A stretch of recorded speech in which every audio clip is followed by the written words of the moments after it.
给我按住！我要马上把他砍下来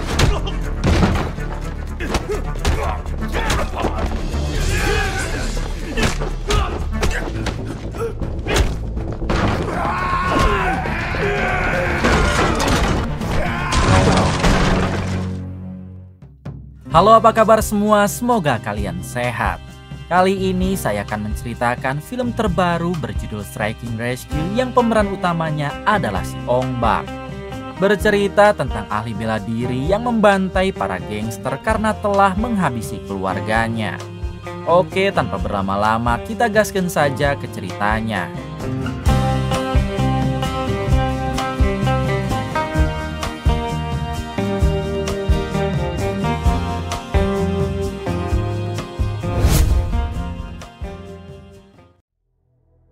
Di awal film kita akan dibawa ke Thailand, tepatnya di sebuah pasar tradisional. Terlihat di sana seorang preman pasar yang sedang berkeliling menagih jatah keamanan. Tak lama si preman menyadari kalau dari tadi ada seseorang yang mengikutinya. Hingga si preman segera memerintah para anak buahnya untuk menghabisi orang yang sedari tadi mengikutinya.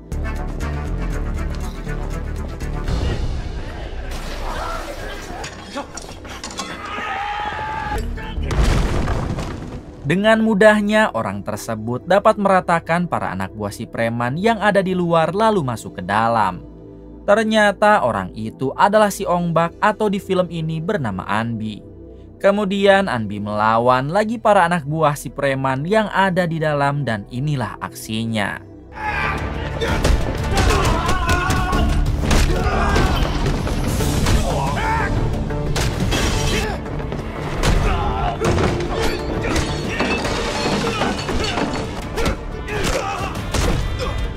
Hanya butuh beberapa menit, Anbi dapat meratakan mereka semua dan sekarang tinggal menyisakan si preman seorang.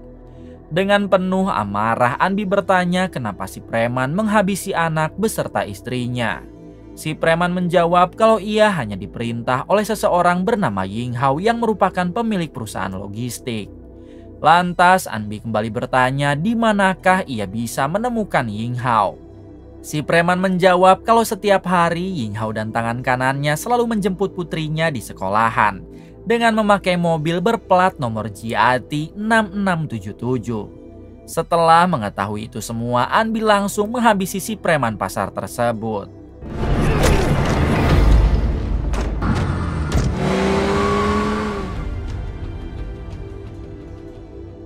Setelah itu Anbi segera mendatangi sekolah yang dimaksud lalu mengawasi mobil dengan plat nomor JAT 6677. Namun sialnya saat itu Ying Hao tidak ikut dan hanya ada tangan kanannya saja yang bernama Bram, ini orangnya. Tak berselang lama putri Ying Hao yang ternyata bernama Susan bubar dari sekolah dan segera mendatangi Bram yang sudah menjemputnya. Di sini Susan sempat bertanya kenapa Ying Hao sang ayah tidak ikut menjemput. Bram menjawab kalau Ying Hao sedang sibuk jadi hari ini beliau tidak bisa ikut menjemput Susan. Di waktu yang sama dengan sengaja Anbi menabrakkan badannya kepada Susan agar ia dapat memasukkan alat GPS kecil ke dalam tasnya Susan. Kemudian Anbi berpura-pura meminta maaf karena ia sedang terburu-buru. Lola.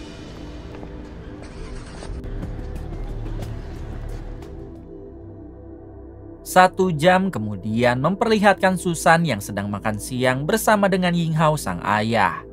Di sini Ying Hao bertanya kenapa Susan membuat onar di sekolah karena tadi pagi kepala sekolah sempat memberitahunya.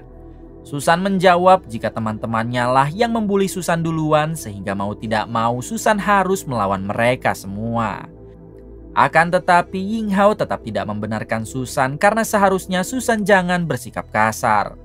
Tentu saja itu membuat Susan marah karena ia menganggap sang ayah tidak pernah membelanya. Kemudian Susan meminta sang ayah agar mengantarkannya saja ke kampung halamannya yaitu di Cina.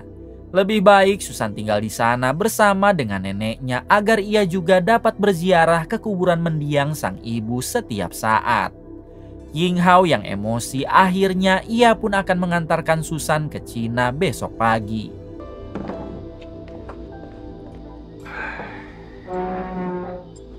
都长这么大了。 Di tempat lain memperlihatkan Anbi yang sedari tadi mendengar percakapan Susan dan Yinghao melalui GPS yang disimpan di tas Susan. Kemudian Anbi segera menyiapkan rencana dan ia berniat akan menghabisi Yinghao saat perjalanan menuju bandara besok pagi. Anbi sudah benar-benar murka kepada Yinghao karena ia menganggap kalau Yinghao lah yang telah menghabisi istri beserta anaknya.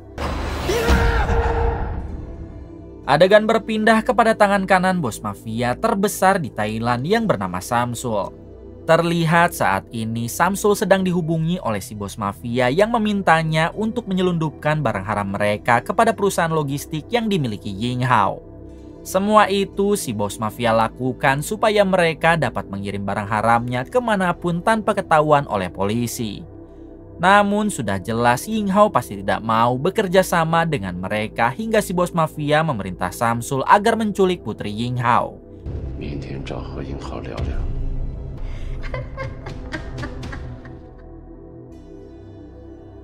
Pagi harinya memperlihatkan Yinghao yang sedang bersiap-siap untuk membawa Susan pulang ke kampung halamannya yaitu Cina. Tentu saja Yinghao dikawal oleh semua anak buahnya demi menghindari hal-hal yang tidak diinginkan saat di perjalanan.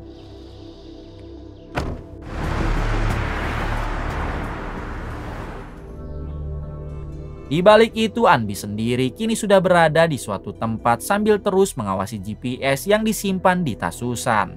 Terlihat Anbi juga sudah menanam beberapa bom jebakan di pinggir jalan.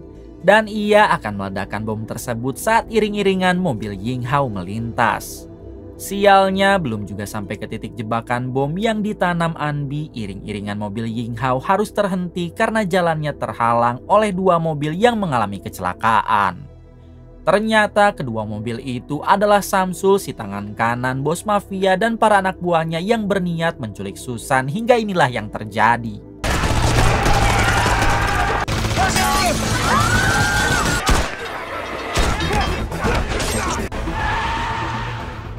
Di tengah pertempuran terlihat Yinghao yang berhasil ditangkap oleh Samsul lalu dimasukkan ke dalam mobil kontainer. Setelah itu Samsul menugaskan para anak buahnya untuk membawa Susan. Sedangkan dirinya akan pergi duluan dengan membawa Yinghao.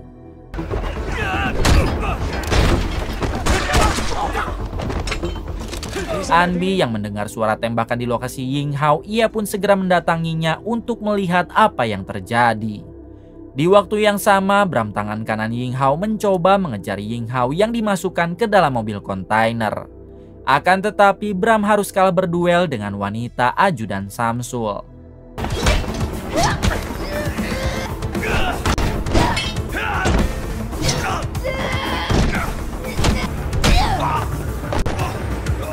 Di balik itu memperlihatkan para anak buah Yinghao yang tersisa sedang berusaha melindungi Susan dari kejaran anak buah Samsul.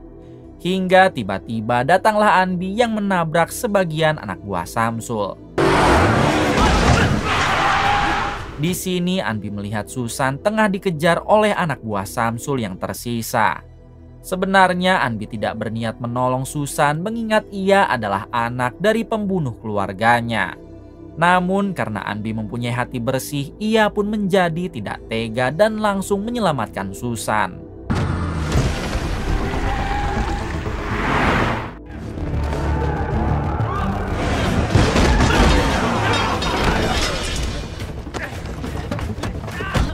Kemudian Anbi meledakkan jebakan bom yang sebelumnya ia tanam, sehingga membuat para anak buah Samsul yang mengejar koat. Dan hanya menyisakan Bram si tangan kanan Yinghao seorang.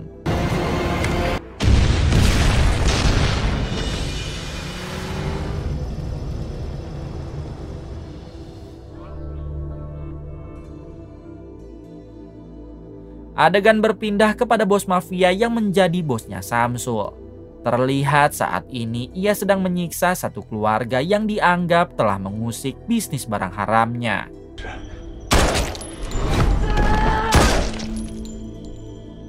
Setelah satu keluarga itu dihabisi, datanglah Yinghao yang dibawa oleh anak buah Samsul.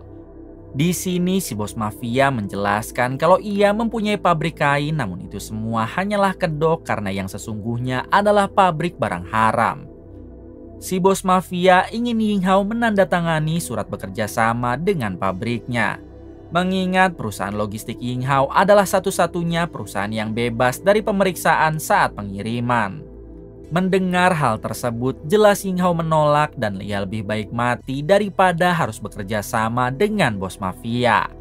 Kemudian si bos mafia kembali mengancam bagaimana jika Susan yang ia habisi. Karena sekarang Susan sudah diculik oleh anak buahnya. Pada akhirnya Ying Hao bersedia menandatangani surat kerjasama itu asalkan Susan tidak diapa-apakan. Dan harus dibawa dulu ke hadapannya. Di sisi lain memperlihatkan Anbi yang sedang membawa Susan ke markasnya. Ketika melihat foto Ying Hao dipajang di markas Anbi, Susan baru menyadari kalau Anbi adalah orang yang berniat menghabisi ayahnya. Kemudian Susan bertanya kenapa Anbi ingin menghabisi ayahnya. Dengan emosi, Anbi menjawab kalau Ying Hao adalah orang yang telah menghabisi anak dan istrinya. Jika Susan tidak suka kepada Anbi, ia bisa pergi sekarang juga. Karena sebenarnya Anbi tidak berniat menyelamatkan Susan. You know nothing about your family, huh? Your dad is the man who killed him. Thank you. You saved me. Pada akhirnya Susan memilih pergi dari sana lalu masuk ke sebuah wartel untuk menghubungi sekretaris ayahnya. Ketika terhubung, Susan langsung saja memberitahu kalau kondisinya baik-baik saja dan sekarang berada di sebuah wartel yang ada di ujung kota. Mendengar hal itu, si sekretaris meminta Susan agar jangan dulu pergi kemanapun, karena ia akan segera mengirim tim untuk menjemput Susan. Si sekretaris juga mengingatkan agar Susan tidak percaya kepada siapapun orang yang ada di sana.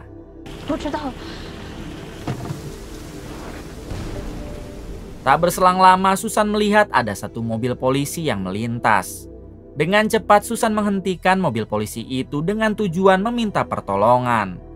Ketika melihat wajah Susan, si polisi menyadari kalau Susan adalah putrinya Tuan Ying Hao sehingga dia memasukkan Susan ke dalam mobil. Di waktu yang sama datang lagi satu polisi menggunakan motor, namun tiba-tiba ia langsung dihabisi. Ternyata polisi yang membawa Susan itu adalah polisi gadungan.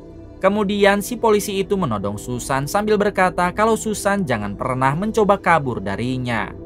Untung saja Anbi datang tepat waktu dan langsung membuat si polisi tak berdaya. Di sini Anbi bertanya siapakah yang telah memerintahnya. Si polisi menjawab kalau ada seseorang yang telah membuat sayembara di pasar gelap untuk menangkap Susan dengan imbalan $1 juta. Tapi si polisi bersumpah kalau ia juga tidak mengetahui siapa orang tersebut. Setelah membereskan polisi itu, Anbi membawa lagi Susan ke markasnya. Ketika di markas, Susan mengatakan kalau ia yakin jika Anbi telah salah orang. Susan sangat percaya kepada ayahnya dan tidak mungkin ia menghabisi keluarga Anbi seperti apa yang Anbi tuduhkan. Oleh sebab itulah sekarang mereka harus menemukan Ying Hao atau ayah Susan demi membuktikan kalau dia tidak pernah menghabisi keluarga Anbi. So why can we work together? What's your point? I want to find him too. Eat it and we are down. Selang beberapa saat, Bram datang ke wartel untuk menjemput Susan. Namun Bram tidak menemukan Susan dan hanya ada jasad si polisi gadungan saja yang tadi sudah dihabisi oleh Anbi. Kemudian Bram menghubungi si sekretaris untuk melaporkan jika Susan sudah tidak berada di sana.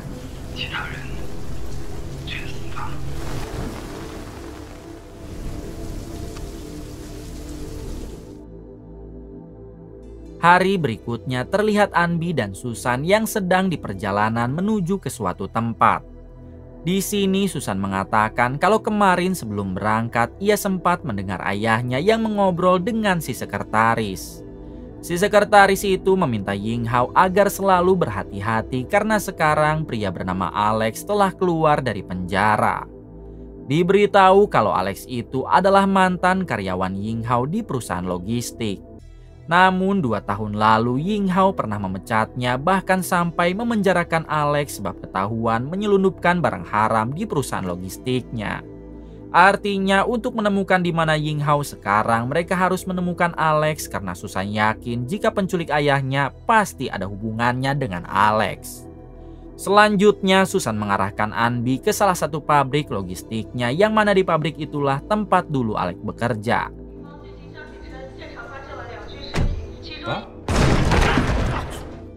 Dengan cepat Anbi langsung menginterogasi si manajer sambil bertanya di manakah keberadaan Alex sekarang. Si manajer yang ketakutan akhirnya memberitahu kalau Alex berada di pasar Komulese. Namun ia bersumpah tidak pernah bekerja sama dengan Alex. Setelah mendapatkan informasi itu, Anbi dan Susan segera pergi ke pasar Komulese. Di tengah perjalanan, Anbi sempat bertanya kenapa Susan selalu memakai tasnya yang sudah jelek. Padahal Susan bisa membeli tas termahal sekalipun. Susan menjawab kalau tas ini adalah pemberian dari mendiang ibunya, hingga sampai kapanpun Susan tidak akan pernah membuang tas tersebut.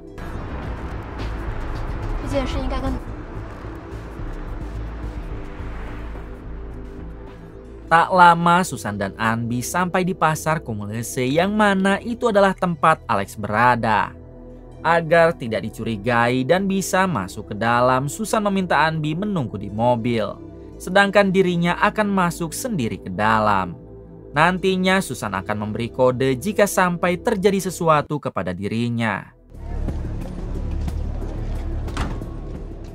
Saat masuk ke dalam, Alex langsung saja menangkap Susan, mengingat Susan dihargakan $1 juta di pasar gelap. Di sini Susan berjanji akan memberikan Alex $2 juta, asalkan ia melepaskan Susan dan memberitahu siapakah orang yang telah menculik ayahnya. Alex menjawab kalau orang yang telah menculik ayah Susan adalah bos mafia terbesar di Thailand yang bernama Clay. Saat ini Alex tidak akan pernah melepaskan Susan karena ia lebih memilih untuk menyerahkan Susan kepada Clay.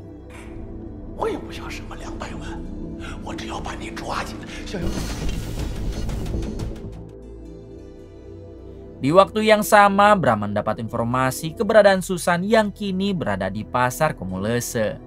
Dengan cepat Bram menuju ke sana demi menyelamatkan Susan.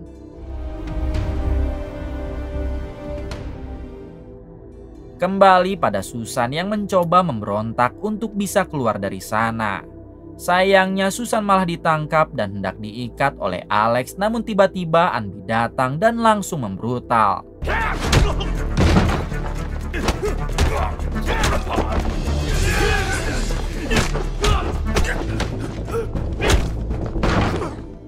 Dengan mudah Anbi dapat memojokkan Alex lalu bertanya di manakah markas Clay, si bos mafia yang telah menculik Ying Hao, ayah Susan.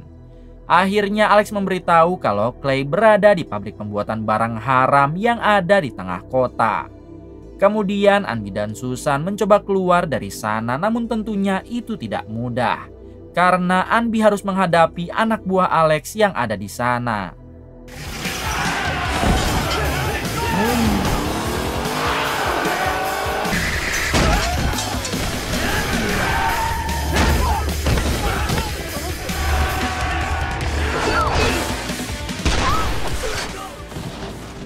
Karena kalah jumlah, akhirnya Anbi dan Susan berhasil dipojokkan oleh para anak buah Alex. Namun tiba-tiba wanita ajudan Samsul datang dan langsung mengusir semua anak buah Alex. Di sini wanita itu meminta Anbi agar sebaiknya menyerahkan Susan jika dirinya masih ingin hidup. Namun tentu Anbi menolak dan terjadilah perduelan.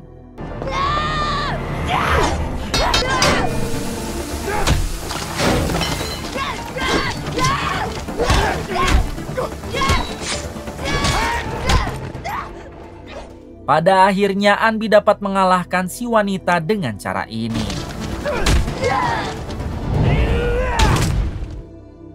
Di balik itu Susan yang berusaha kabur, ia pun harus ditangkap oleh 3 anak buah Alex. Namun tiba-tiba mereka semua ada yang menembak. Ternyata itu adalah Bram, tangan kanan Ying Hao yang berniat untuk membawa Susan pulang. Akan tetapi Susan menolak ikut dengan Bram hingga Bram sedikit memaksanya. Di waktu yang sama datanglah Anbi yang langsung melawan Bram.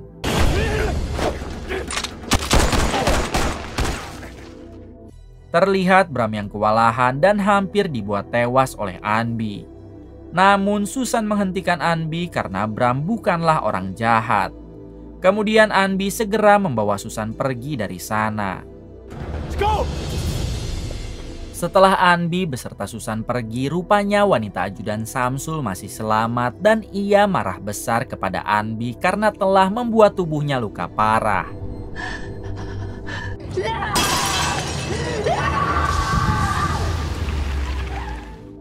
Malam harinya tiba-tiba Anbi memberhentikan mobil yang sedang dikendarainya dan terlihat wajahnya yang sangat pucat. Rupanya Anbi terkena tusukan di perut saat berduel dengan wanita ajudan Samsul sebelumnya. Dengan cepat Susan segera membawa Anbi ke klinik terdekat agar mendapat pengobatan.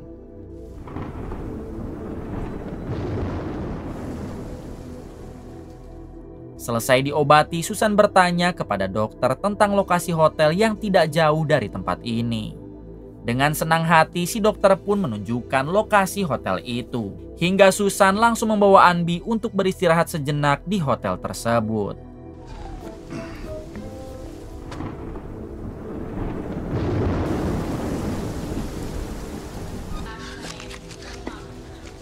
身上只有一点点钱了，求求你帮帮我们吧。正常来说呢，标间证是美金100。 Selesai check-in, tiba-tiba resepsionis hotel menghubungi seseorang lalu mengatakan kalau mereka berdua ada di sini.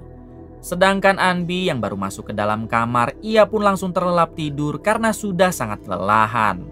Di waktu yang sama, Susan melihat-lihat ponsel Anbi yang di dalamnya berisi video kenangan Anbi bersama dengan mendiang anak istrinya.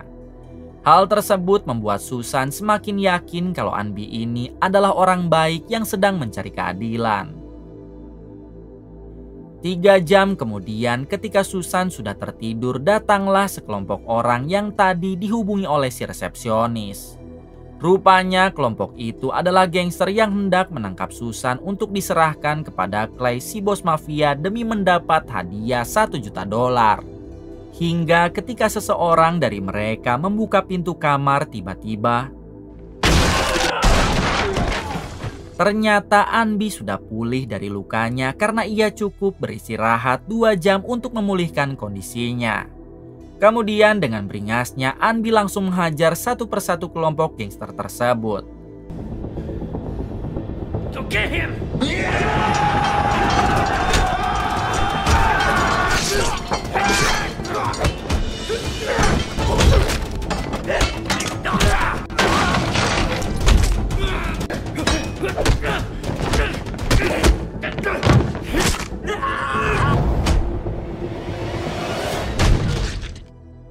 Setelah berhasil meratakan mereka semua, Anbi membawa Susan pergi dari hotel tersebut. Namun Anbi harus kedatangan lagi wanita ajudan Samsul yang kemarin masih selamat. Mau tidak mau, Anbi harus melawan lagi wanita itu dan inilah aksinya.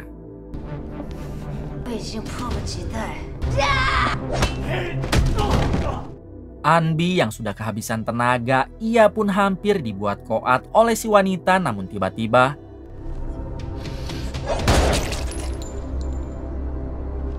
ternyata itu adalah Bram, si tangan kanan Ying Hao, ayah Susan. Bram mengajak Susan untuk segera pergi dari sana dan membiarkan Anbi yang sedang pingsan. Namun Susan tidak mau pergi jika Anbi tidak dibawa. Pada akhirnya Bram membawa Anbi yang tengah pingsan ke tempat persembunyiannya. Pagi harinya Anbi tersadar dan ia langsung menyerang Bram. Namun untungnya Susan melerai Anbi sambil mengatakan kalau Bram adalah orang baik yang telah menyelamatkan mereka. Pada akhirnya Anbi luluh sambil bertanya di mana mereka sekarang. Bram menjawab kalau tempat ini adalah rumah persembunyiannya dan dijamin aman, tidak akan diketahui oleh siapapun. Kemudian Bram bertanya siapakah Anbi sebenarnya dan kenapa ia bisa menuduh Ying Hao sebagai pembunuh anak istrinya. Anbi menjelaskan kalau 2 tahun lalu istrinya pernah bekerja di perusahaan logistik milik Ying Hao. Hingga di suatu waktu ketika Anbi akan mengantarkan istrinya bekerja, tiba-tiba mobil mereka ada yang menabrak. Penabrak itu rupanya adalah si preman pasar yang pernah kita lihat di awal film. Dan kemudian si preman langsung menghabisi istri dan anak Anbi tanpa alasan apapun. Baru 1 minggu yang lalu, Anbi sudah berhasil menghabisi si preman dan ketika diinterogasi, si preman mengatakan kalau yang memerintahnya adalah Ying Hao. Mendengar semua cerita itu, Bram meminta Anbi agar sebaiknya jangan mudah percaya dengan omongan orang. Sebab sudah 8 tahun Bram bekerja dengan Ying Hao, namun ia tak pernah sekalipun berbuat jahat apalagi sampai menugaskan seseorang untuk membunuh. Akan tetapi Anbi tidak percaya dan ia tetap menuduh Ying Hao lah orang yang telah menghabisi keluarganya.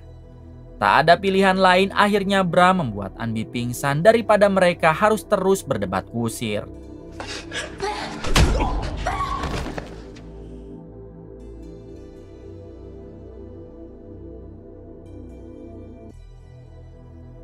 Setelah memindahkan Anbi ke kasur, tiba-tiba pintu rumah Bram ada yang mengetuk. Ketika dibuka, ternyata itu adalah si sekretaris Ying Hao dan para bodyguard Ying Hao yang tersisa. Dan diketuai oleh seorang pria bernama Asa, ini orangnya. Si sekretaris langsung memeluk Susan karena ia sangat mencemaskannya. Susan pun menjawab kalau ia baik-baik saja dan sekarang mereka harus menyelamatkan Ying Hao yang tengah disandra oleh Clay, si bos mafia. Di waktu yang sama, tiba-tiba Asa, si ketua bodyguard, menodongkan senjata kepada Bram dan memaksa Susan agar ikut bersamanya. Rupanya si ketua bodyguard lebih memilih hadiah $1 juta di pasar gelap dengan menyerahkan Susan kepada Clay.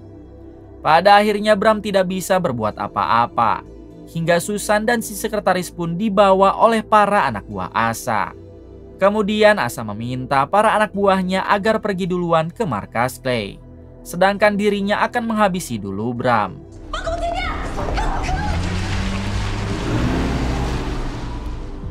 Setelah Susan dan si sekretaris dibawa, Asa meminta Bram untuk membalikan badan karena ia akan menembaknya dari belakang. Hingga ketika Bram sudah benar-benar pasrah, tiba-tiba hanya dengan 1 kali pukulan, Anbi yang baru sadar dari pingsannya dapat menghabisi Asa. Kemudian Bram bertanya siapakah Anbi sebenarnya. Karena jika dia orang biasa tidak mungkin memiliki skill sehebat itu. Anbi pun mengeluarkan kartu anggota sambil mengatakan jika dirinya adalah master bela diri di Thailand.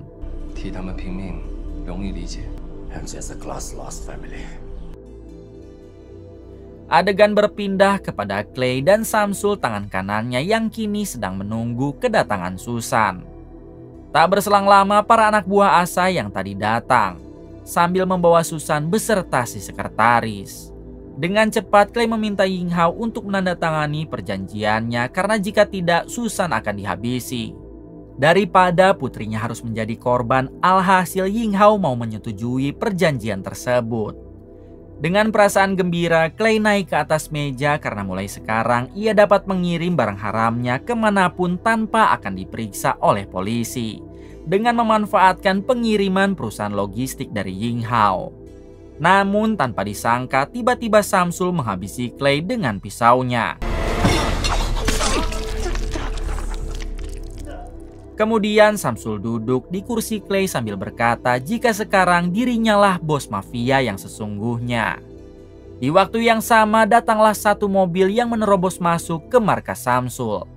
Rupanya itu adalah Bram dan Anbi, hingga dengan cepat mereka langsung menyerang semua anak buah Samsul yang berada di luar.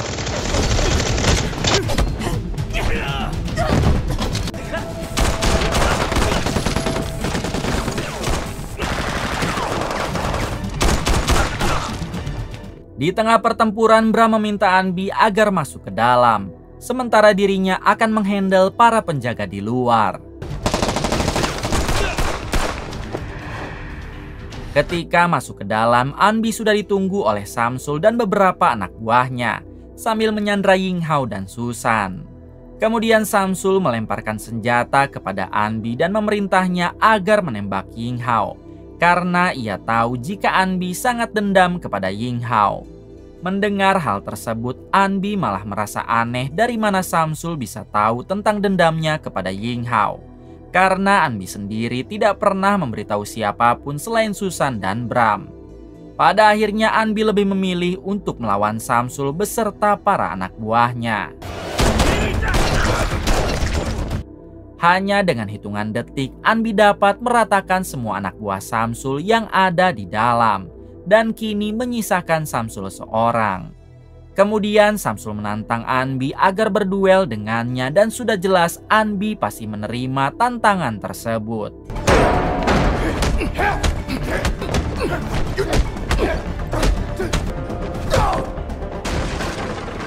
Di tengah perduelan, Anbi terkena tendangan maut dari Samsul hingga membuatnya begitu kesakitan. Di sini Samsul mengatakan jika seharusnya 2 tahun lalu ia menghabisi Anbi juga agar tidak menjadi masalah seperti sekarang.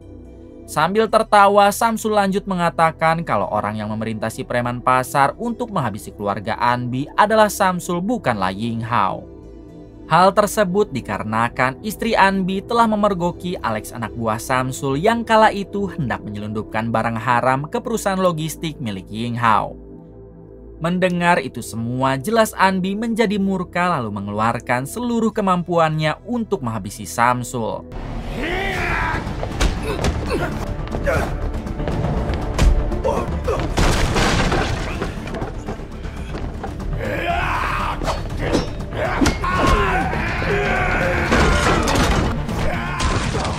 Anbi yang mengira jika Samsul telah koat, ia pun segera membawa Susan dan Yinghao untuk pergi dari sana. Namun rupanya Samsul masih hidup dan kembali menyerang Anbi. Tak lama Bram datang sambil menodongkan senjatanya. Namun ia tidak bisa berkutik sebab Samsul langsung menyandra Susan. Beruntung Susan dapat menggigit tangan Samsul hingga dengan cepat inilah yang Anbi lakukan.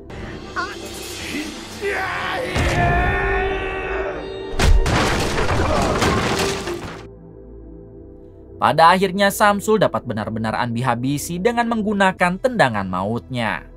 Saat di luar, Yinghao memberi klarifikasi kepada Anbi kalau dirinya bukanlah pembunuh istri dan anak Anbi. Bahkan Yinghao sangat membenci barang haram, apalagi harus berurusan dengan bos mafia. Seandainya saja Clay dan Samsul tidak menculik Susan, Yinghao lebih baik mati daripada harus menandatangani surat perjanjiannya. Namun beruntung sekarang itu semua telah gagal berkat Anbi dan Bram yang rela mati-matian membantai para mafia tersebut. Kini Anbi pun percaya dengan semua perkataan Yinghao dan ia juga meminta maaf karena sempat menuduhnya. Sebagai rasa terima kasih karena Anbi sudah menyelamatkan Susan, Yinghao akan memberikan Anbi pekerjaan yaitu menjadi manajer di salah satu pabriknya. Tamat. Kisah yang dapat kita ambil dari film ini salah satunya adalah jangan pernah menindas orang lemah. Hargailah semua orang, jangan memandang dari kasta. Karena kita bukan orang perindavan. Terima kasih untuk semuanya yang telah menonton hingga akhir. Semoga kalian semua diberikan kesehatan dan rezeki yang berlimpah. Salam untuk semuanya dari Hampura Film.